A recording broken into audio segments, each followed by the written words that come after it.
Welcome back to Broken Electronics. I'm Lee, and it's wonderful you could stop by here for today's adventure. An adventure it is, where Broken Electronics finally steps into the magical world, at least we think it's a magical world, of M1 Macs. So, we're going to have an unboxing. Kind of a double unboxing since we have to, first of all, unbox the shipping box to get at the product box.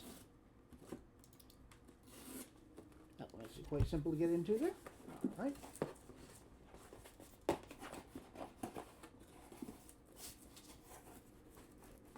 And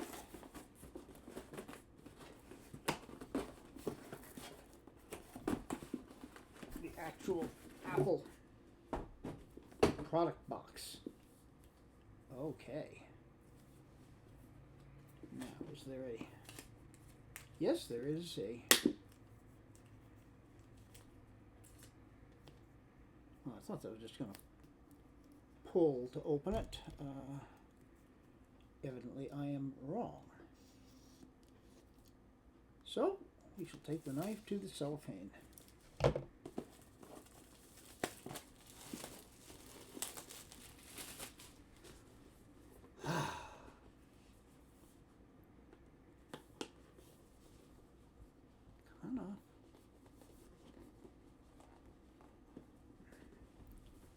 It will come off. Apple wants to tease me. And here we are. Do a full tab to get it out. We'll leave that aside for the moment. Thunderbolt charging cable.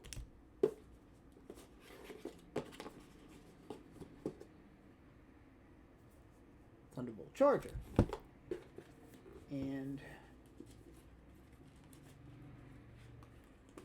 what do we have here for documentation? Not much. That's just a piece of cardboard there. Basic welcome to.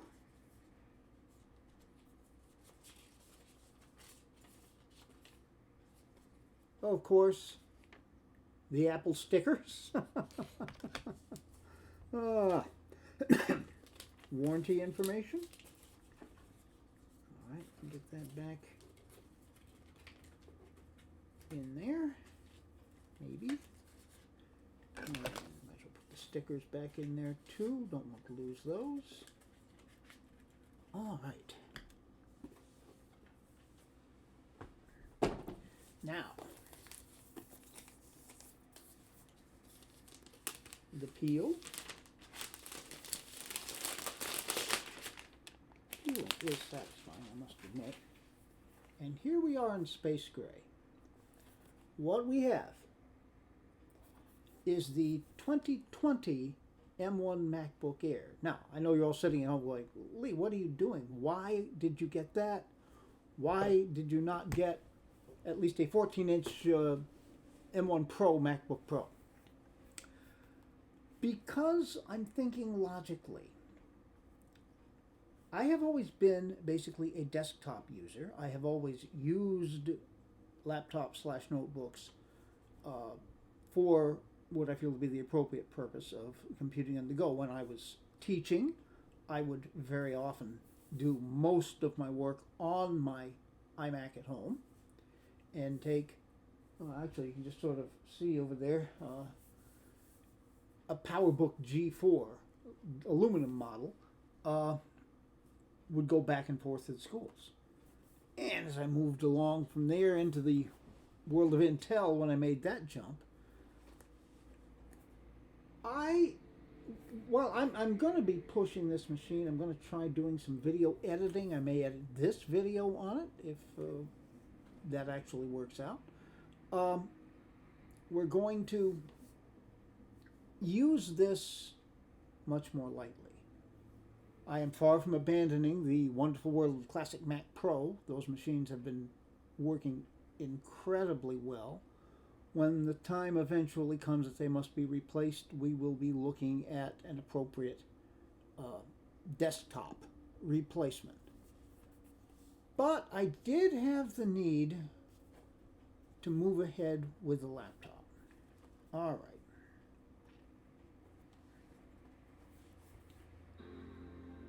Oh, and it just booted up on me. Yeah, it's a surprise. Peel revealing the keyboard there. Very glad that these did not come with. Okay. Now, of course, we'll have to go through the entire setup, which I'm not going to do right now. To use English as the main language, press the return key. Shut it down.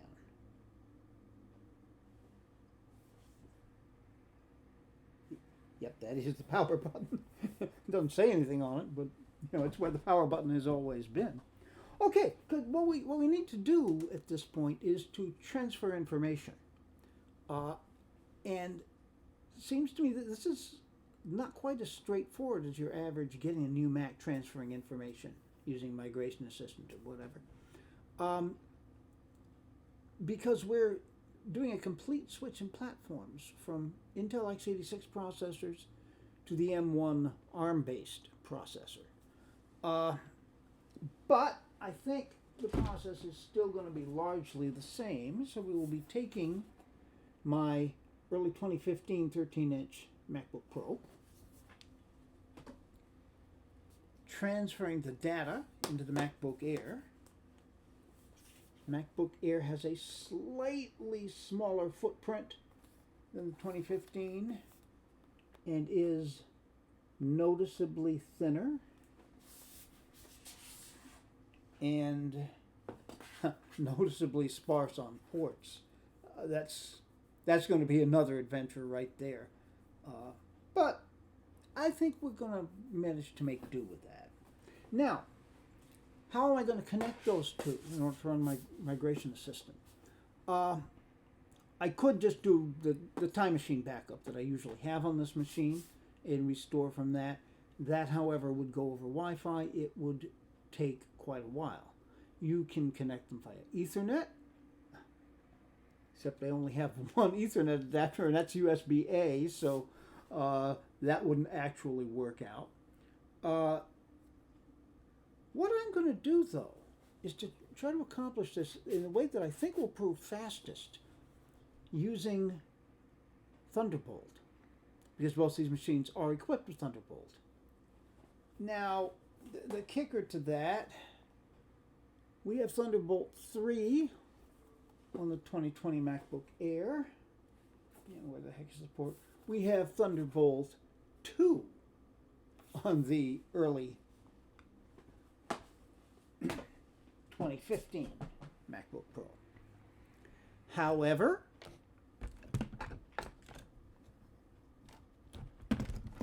Apple makes an adapter.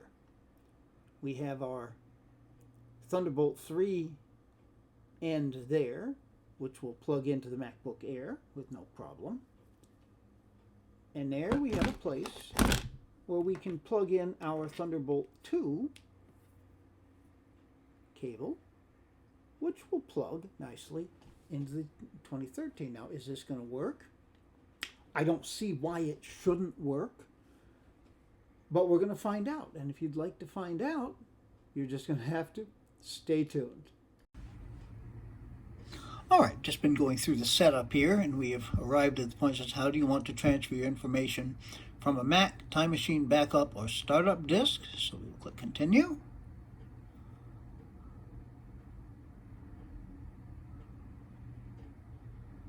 It's immediately found the airport Time Machine backups, so we know that would be an option.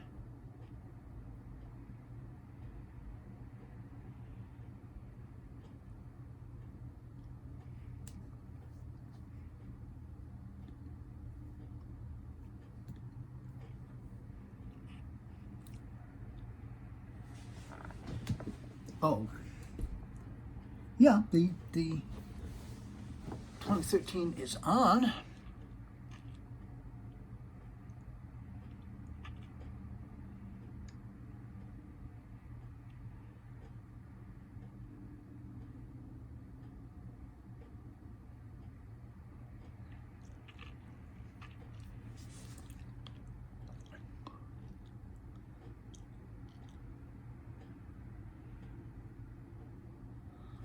Aha. Okay. I see. I think what we need to do, it's gonna be a little awkward while I get to the other Mac.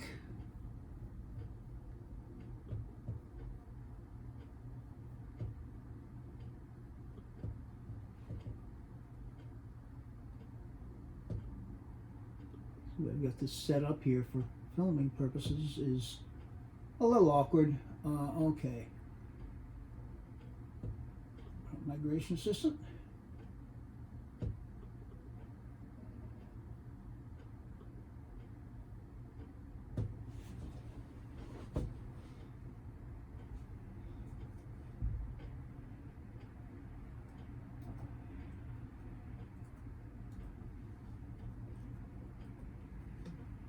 Okay.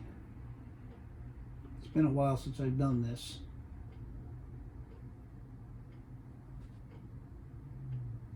And we need to open up Migration Assistant here.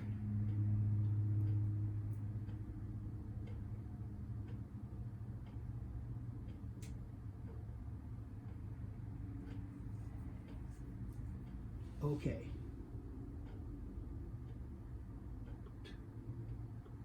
To another Mac. Continue. And now.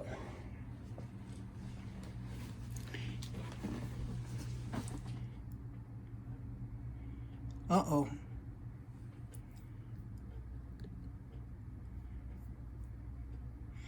Aha.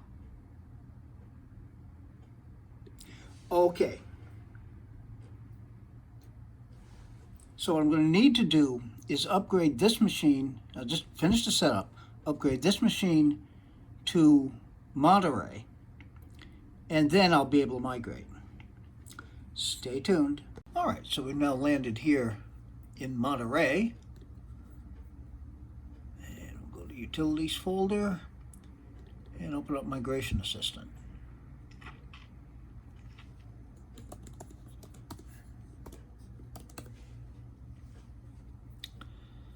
Ah, yes, closing applications and logging out. One moment. A little quicker than it did on the 2013.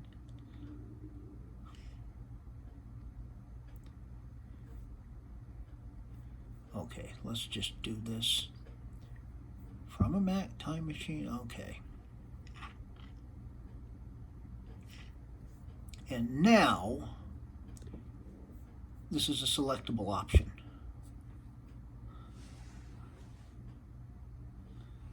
Okay.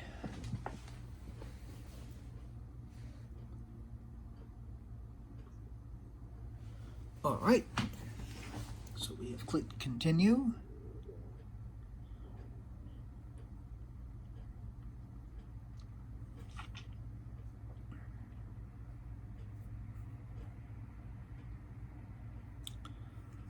All right, 36 gigabytes of user folder.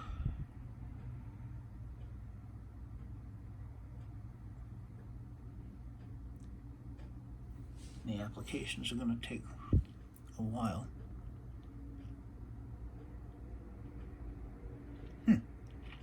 Conflicts detected.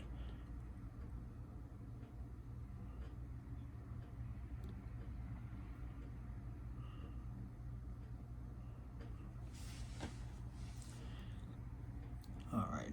Other files and folders I usually don't. It's bringing over. Okay, it's now up to 62 gigabytes in the user folder.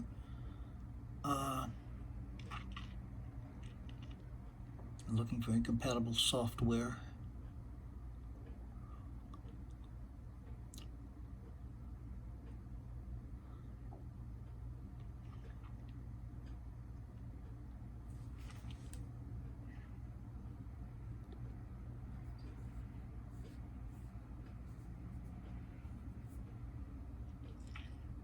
Okay, we can deal with all of that. No problem.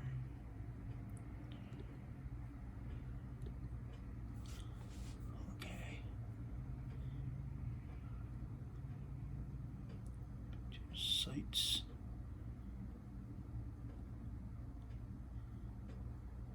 Downloads, there's nothing in downloads.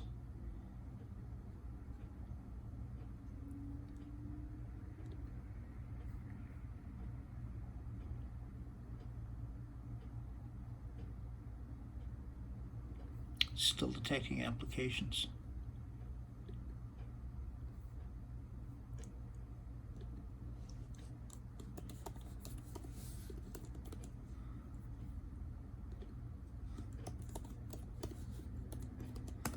So far, this keyboard feels pretty good. I mean, I really loved the 2015 keyboard. Okay.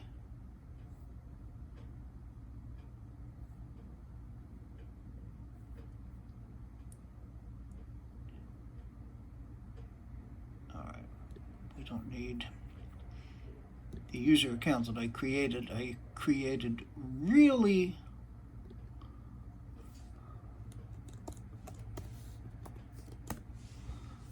only to do the upgrade to Monterey. I had not known whether this was going to come with Monterey or Big Sur. All right. And now we shall see about how long this takes.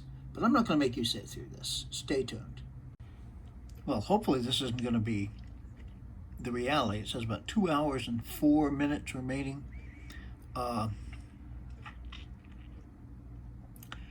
Yeah.